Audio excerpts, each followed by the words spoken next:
Hi friends, இன்றைக்கி நம்ம செய்ய போகிறது என் பொண்ணுக்கு பிடிச்ச கேரமல் புட்டிங் தான் செய்ய போகிறோம். அதுக்கு 2 முட்டை எடுத்துக்கலாம். அது 2 முட்டையும் உடச்சி மிக்ஸி ஜாரில் ஊற்றிட்டு ஒரு 300 ml பால் எடுத்துக்கிட்டோம். 300 ml பால் ஊற்றிக்குங்க. அது காய்ச்சி ஆற வச்சு எடுத்துக்கோங்க. அப்புறம் ஒரு 6 ஸ்பூன் சர்க்கரை, எங்களுக்கு தேவையான அளவுக்கு நாங்கள் 6 ஸ்பூன் எடுத்துக்கிட்டோம். உங்களுக்கு ரொம்ப இனிப்பு வேணும்னா நீங்கள் 1 ஸ்பூன் 2 ஸ்பூன் எக்ஸ்ட்ரா கூட போட்டுக்குங்க. ஒரு 6 ஸ்பூன் சர்க்கரை போட்டுட்டு நல்லா மிக்ஸி ஜாரில் போட்டு நல்லா அடித்து எடுத்துக்குவோம். அதுக்கப்புறமா ஒரு கேரமல் ரெடி பண்ணோம். அதுக்கு ஒரு 4 ஸ்பூன் சர்க்கரையை போட்டு நல்லா வறுத்து எடுங்க.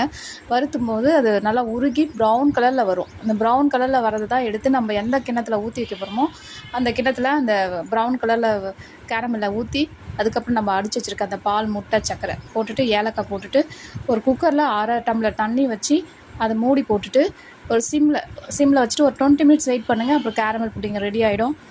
ஓப்பன் பண்ணி அப்படியே கமுத்து எடுத்திங்கன்னா நல்லாயிருக்கும். என் பசங்களுக்கு ரொம்ப பிடிக்கும்.